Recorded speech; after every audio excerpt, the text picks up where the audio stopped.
Halo teman-teman, kembali ke channel YouTubeku Pratama Megantoro. Di video kali ini aku akan membahas soal fase karantina.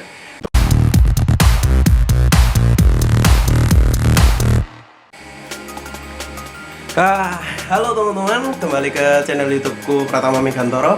Sebelum teman-teman nonton video yang teman-teman tuh pilih ini, aku mau ngasih tahu info dulu ya. Kalau misalkan di bulan Maret ini kita adain seminar online lagi. Nah, aku yakin teman-teman juga banyak banget yang mau ikutan seminar online juga, supaya kita bisa ngobrol soal budidaya lobster air tawar kan. Nah, di bulan Maret ini, kalau nggak salah di tanggal 14 kemarin kan aku sudah ngadain seminar offline tuh. Nah, tanggal 7 aku juga ngadain seminar online. Di tanggal 21 Maret ini nanti aku juga akan ngadakan seminar online lagi untuk teman-teman yang mungkin pengen belajar seputar budidaya lobster air tawar juga, tapi kamu terlalu jauh untuk datang ke sini. Jadi seminar online ini bisa kamu ikutin via Zoom dan kamu bisa belajar sendiri juga di rumah. Nanti kamu dapat semua materi yang akan kita bahas. Nah, kita bahas soal apa aja, mulai dari budidaya lobster air tawar, siklus, fase, kemudian proses gimana caranya pemberian pakan yang baik dan benar. Dan kita juga akan membahas soal hama. Nah, hama ini gimana caranya untuk mengatasi hama-hama yang ada di kolam kita.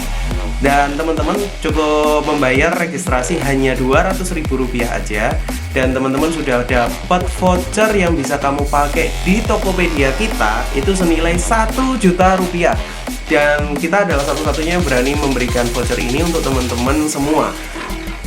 Tentunya untuk yang ke seminar kita ya. Jadi teman-teman ikutan seminar ini karena ini kesempatan terakhir di bulan Maret ini, yaitu di tanggal 21 Maret. Jangan sampai ketinggalan teman-teman, langsung hubungi admin kita.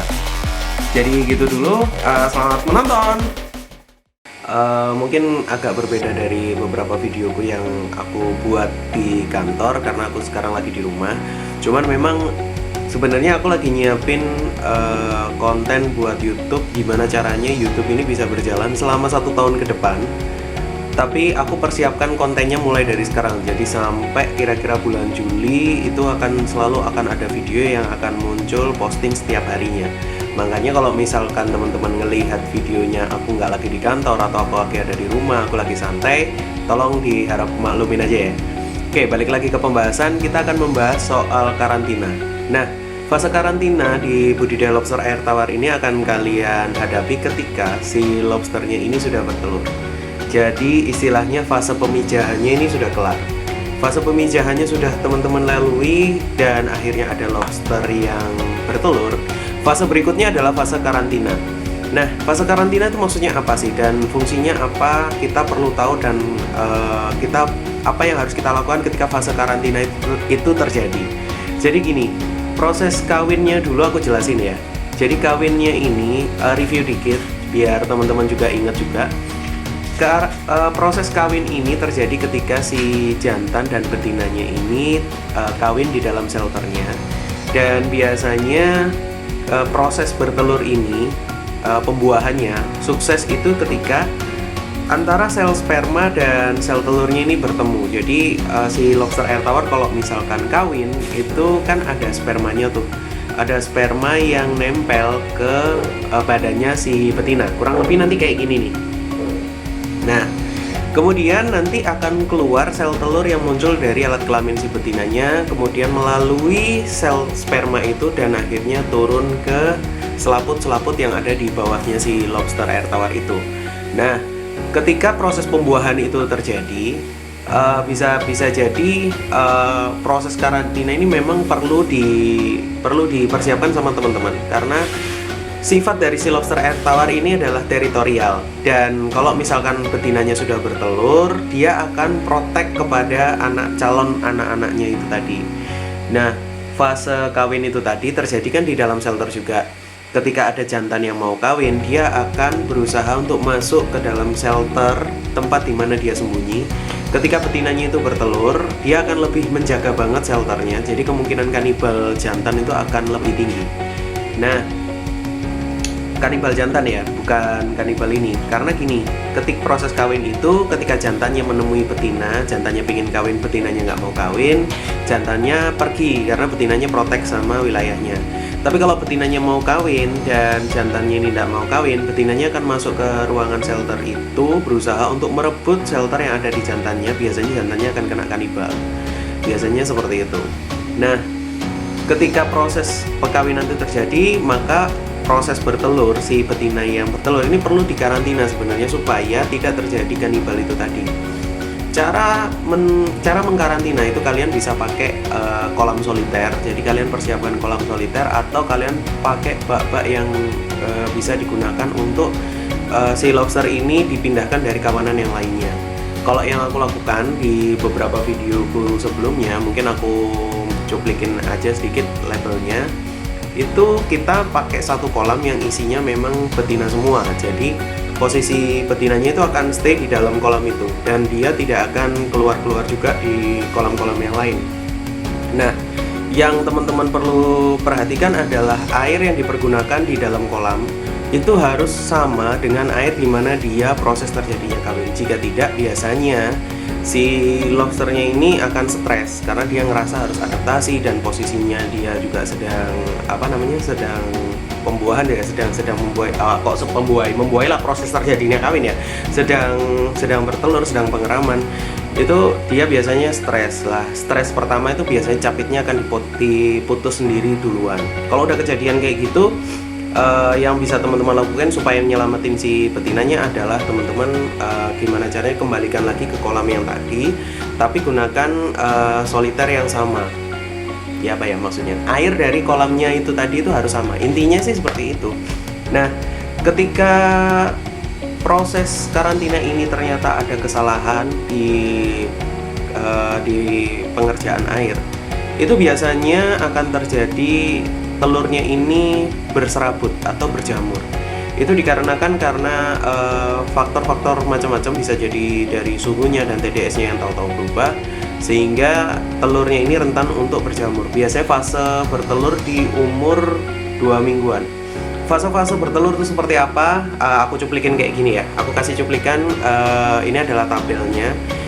Usia-usia bertelur lobster air tawar. Teman-teman bisa cari di Google juga ada kok. Ini aku cuplikin ya. Nah, kayak gitu. Itu adalah umur fase bertelur si lobster air tawar itu tadi. Proses ketika terjadi proses pengeraman itu. Ketika sudah berjamur, ya sudah, walau alam biasanya si betinanya pun juga ikutan mati. Kalau sampai berjamur, yang harus teman-teman lakuin adalah segera pisahkan telurnya, karena udah pasti itu telurnya gagal semua. Nah, beda ceritanya kalau misalkan betinanya yang mati ketika proses pengeraman dan karantina. Ini kan teman-teman akan eman banget nih. Waduh, udah terlanjur bertelur, sekali bertelur bisa sampai 200 butir, terus betinanya mati. Nah, apa yang harus kita lakukan? Kamu perlu beli peralatan yang namanya inkubator egg hatchery. Inkubator egg hatchery, tak ulangi lagi, inkubator egg hatchery. Nah, kamu cari di Tokopedia itu ada. Inkubator egg hatchery ini berfungsi untuk menginkubasi si telurnya ini yang prematur. Jadi kamu cari di Tokopedia itu ada, cuman agak mahal sih. Kalau kalian skala besar, worth it. Kalau nggak skala besar, ya nggak worth it cuy. Jadi tetap teman-teman harus perhatikan juga soal berapa skala budidaya teman-teman juga. Nah, inkubator egg hatchery ini, cara untuk memindahkan telurnya yang tadi dari lobster yang sudah terlanjur mati, asalkan telurnya tidak ada jamurnya, itu bisa dipindah ke inkubator egg hatchery, tapi jangan telurnya doang. Nah, kamu tahu di lobster air tawar di betinanya ini kan ada kayak selaput, tempat dimana naruh telur lobsternya itu. Potong sama selaputnya juga, kemudian taruh di inkubator egg hatchery. Lakukan pemijahan di akuarium aja atau di tempat yang terpisah dari kolam-kolam yang lain, tapi gunakan air yang sama dari kolam sebelumnya. Jadi kayak gitu. Kunci dari inkubator egg hatchery adalah sirkulasi air. Gimana caranya telur-telur itu nanti berputar, tapi tidak terlalu keras. Aku kalau misalkan ada videonya mungkin aku masukin di sini, tapi kalau nggak ada, sorry ya. Karena kita nggak pernah pakai itu juga. Nah, loh mas, sampean nggak pernah pakai itu, tapi kok nyaranin kita pakai itu? Kenapa kok aku nggak pernah pakai itu? Karena kita jarang terjadi kegagalan ketika proses bertelur. Pernah kita beli satu alatnya, dan kita taruh di akuarium di dekatnya resto, ya cuman buat nunjukin aja ke orang-orang kayak gimana prosesnya itu. Dan ternyata berhasil. Ini bisa kalian lakukan, cuman minusnya adalah prosesnya yang jauh lebih lama daripada karantina yang alami. Jadi seperti itu. Nah, berarti gimana cara untuk karantina ini supaya aman adalah satu, gimana caranya untuk mengurangi stres yang terjadi di betina itu. Dua, gunakan air yang sama di mana betina itu berasal awalnya. Tiga, pakai tabel data. Jadi ketika kamu tadi di video tadi ya yang aku tunjukin soal umur kelahiran si telur itu tadi, kamu bikin tabel data ketika kamu pertama kali cek atau pertama kali sortir, ini si betina ini udah usia bertelur di minggu keberapa. Kemudian kamu pakai tabel data dan kamu cek sehari-hari. Sebenarnya nggak terlalu ribet kok kalau kita ngobrolin soal budidaya lobster air tawar ya. Skala besar pun jam kerja sekitar 3 jam sehari setiap sore itu sebenarnya udah cukup. Jadi kayak gitu, video kali ini semoga bermanfaat teman-teman semua. Kalau misalkan ada hal-hal yang pengen kamu tanyain seputar budidaya lobster air tawar, silahkan tulis di kolom komentar. Jangan lupa kalau misalkan teman-teman mau atau misalkan suka sama apa yang aku kerjain soal konten-konten yang aku buat, ketik like, subscribe, dan nyalain tombol loncengnya. Nyalain tombol loncengnya ini wajib loh ya, karena aku kadang-kadang bisa ngadain live YouTube di mana aku nggak ngasih info sama sekali.